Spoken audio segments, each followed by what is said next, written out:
नमस्कार मित्रों, पहाड़ खबरसार में आपका स्वागत है। मित्रों, जिस तरह से यूके ट्रिपल सी के जो पद पिछले समय में भरे गए थे उनको समाप्त करने की सिफारिश आयोग के अध्यक्ष मार्तोलो जी द्वारा प्रदेश सरकार से की गई है।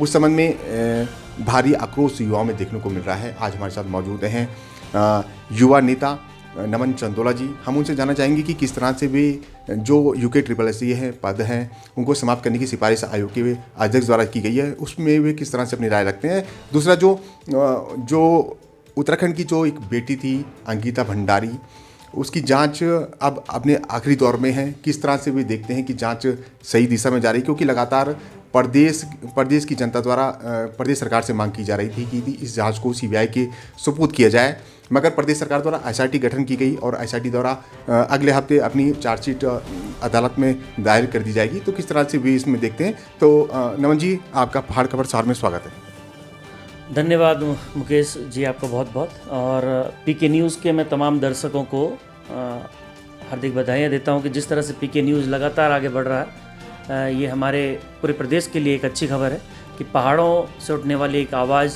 आप सभी तक पहुँच पा रही है। इसके लिए मैं आपका धन्यवाद अदा करूँगा। नमन जी, जिस तरह से यूके ट्रिपल सी के जो पद भरे गए थे उनको समाप्त करने की सिफारिश आयोग के अध्यक्ष जी द्वारा सरकार से की गई है, तो किस तरह से आप देखते हैं? देखिए, काफ़ी अगर हम इसको एक ढांचे के रूप में देखें तो ये काफ़ी दुर्भाग्यपूर्ण है कि यूके ट्रिपल सी के जो वर्तमान अध्यक्ष बने हैं सेवानिवृत्त जीएस मर्तोलिया जी, लोगों को काफ़ी उम्मीदें आयोग से रहती हैं। और जो लोग पिछले 10-15 सालों से लगातार यूके ट्रिपल सी से तैयारी कर रहे हैं तो उनके लिए एक बहुत बड़ा झटका भी है। सरकार को ज़रूरत थी कि आयोग को इस तरह से मजबूत किया जाए और आयोग में ऐसे निष्ठावान और ईमानदार अधिकारियों को शामिल किया जाए ताकि जो छात्र हैं जो इसकी तैयारी करते आ रहे हैं उनको कोई नुकसान ना हो। लेकिन जिस तरह से यूके ट्रिपल सी को भंग करने की जो अब सिफारिश मर्तोलिया जी ने की है, तो आने वाले समय में मुझे लगता है कि उस सिफारिश को मान भी लिया जाएगा और यूके ट्रिपल सी को भंग कर दिया जाएगा। लेकिन ये कहीं ना कहीं हमारे जो उत्तराखंड के जो युवा हैं जो पिछले 10-15 सालों से लगातार तैयारी करते आ रहे हैं, ये उनके साथ एक बहुत बड़ा खिलवाड़ मैं समझता हूँ इसको। और ये उनकी जो तैयारी है उसमें भी एक व्यापक रूप से अवरोध जरूर पैदा करेगी, क्योंकि ये भर्ती आप कहीं ना कहीं यूके पीएससी कराएगा। और आप समझ सकते हैं कि आयोग के द्वारा होने वाली भर्तियाँ पहले ही उनका एक शेड्यूल होता है। अब सारी भर्तियाँ अगर एक ही विभाग कराने लग जाएगा तो आप सोचिए कि क्या भर्तियों के अंदर पारदर्शिता पर सवाल उठेंगे, भर्तियों की जो तादाद है और भर्तियों का जो एक शेड्यूल होता है उसके ऊपर भी सवाल उठेंगे। तो ये सब बातों का ध्यान जरूर सरकार को रखना चाहिए था। यूके ट्रिपल सी को भंग करना जरूर एक दुर्भाग्यपूर्ण है इस प्रदेश के लिए, क्योंकि 22 वर्ष इस राज्य को बने हुए हो चुके हैं और इन 22 वर्षों में देखिए हमने एक आयोग था, उस आयोग को भी हमें भंग करना पड़ रहा है। तो नेता और अधिकारियों ने उत्तराखंड के अंदर जो व्यापक भ्रष्टाचार इन 22 सालों में फैला है उसका ही ये जीता जाता एक सबूत है और ये जीता जागता एक उदाहरण है। जिस तरह से यूके ट्रिपल सी का जो ये आयोग और मर्तोलिया जी ने इसको सिफारिश की है, तो ये सरकार के इसमें तमाम राजनीतिक दल शामिल हैं। तो ये उत्तराखंड के विकास जो 22 सालों में विकास हुआ है उसका भी एक जीता जागता उदाहरण और स्वरूप हमें दिखाता है कि किस तरह से 22 सालों के बाद हमें जो अपडेटेड चीज़ों को लेके आना चाहिए था, लगातार हमारे जो वर्तमान में स्थिति है उसको और अच्छा होना चाहिए था। लेकिन देखिए इन 22 सालों के बाद हमें एक आयोग को भंग करना पड़ रहा है। तो ये युवाओं के साथ साथ हमारे जितने भी आयोग से जुड़े हुए लोग भी थे जो ईमानदारी से अपना कार्य करना चाह रहे थे, और तमाम संगठन, इसमें उत्तराखंड बेरोजगार संगठन संघ लगातार इस आवाज़ को बुलंद करते हुए आ रहा था। इन सब के लिए एक झटका भी मैं से समझता हूँ और ये सरकार की कार्यशैली पर भी एक बहुत बड़ा प्रश्न चिन्ह आने वाले समय में लगाएगा। मैं समझता हूँ कि तमाम इस प्रदेश के युवा जो लगातार भर्ती परीक्षाओं की तैयारी करते आ रहे हैं वो इस बात को समझेंगे और आयोग को, क्योंकि आयोग को समाप्त करना किसी समस्या का समाधान नहीं है, हमें आयोग को समाप्त करने की जगह भ्रष्टाचार को समाप्त करने की ओर ध्यान देना चाहिए। और इसको लेकर हम आने वाले समय में जरूर सड़कों पर उतरकर लड़ाई को लड़ेंगे। नमन जी, कुछ पिछले दिनों अंकिता हत्याकांड का मामला यहाँ पर प्रदेश में काफ़ी उछला था। पूरे देश में आंदोलन किया गया था, पूरे देश की जो जनता थी वे सड़कों पर उतरी थी।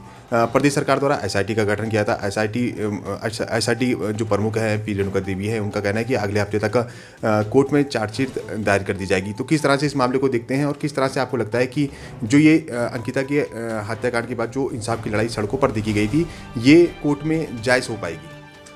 देखिए, कोर्ट की एक अपनी प्रक्रिया होती है। कोर्ट की कार्रवाई को हम जज भी नहीं कर सकते और उस पर सवाल प्रश्न चिन्ह भी नहीं उठा सकते। लेकिन क्योंकि अभी मामला माननीय न्यायालय में नहीं गया, राज्य सरकार का ये दायित्व था कि अंकिता हत्याकांड को लेकर मजबूती से अपनी पैरवी रखें। और क्योंकि अभी शुरुआती दौर है, लेकिन ये ज़रूर एक बहुत बड़ा, मैं समझता हूँ कि एक बहुत बड़ी समस्या और एक बहुत बड़ा प्रश्न चिन्ह हमारी कार्यप्रणाली के ऊपर भी उठता है। क्योंकि एक वीआईपी का नाम जो लगातार अंकिता हत्याकांड से जुड़कर सामने आ रहा था, उस वीवीआईपी का अभी तक खुलासा ना हो पाना, ये काफ़ी दुर्भाग्यपूर्ण है। और हम तो लगातार पहले दिन से ही, जब से ये अंकिता हत्याकांड को लेकर मामला सामने आया था, तब से लेकर आज तक लगातार किसी न किसी रूप से अपना संदेश जो है राज्य सरकार को देने की कोशिश कर रहे हैं। तमाम राजनीतिक दलों के साथ साथ जनता को भी इकट्ठा करने की कोशिश कर रहे हैं। और आने वाले समय में भी ज़रूरत पड़ेगी तो हम एक बार पुनः आंदोलन के लिए विवश होंगे। लेकिन ये काफ़ी दुर्भाग्यपूर्ण है कि जाँच को एक इतना लंबा अरसा हो चुका है और लगभग सरकार जो कमेटी बनी थी इसकी पी रेणुका देवी के नेतृत्व में, उनके द्वारा भी अभी तक वीवीआईपी का नाम सामने ना आना, ये काफ़ी दुर्भाग्यपूर्ण है।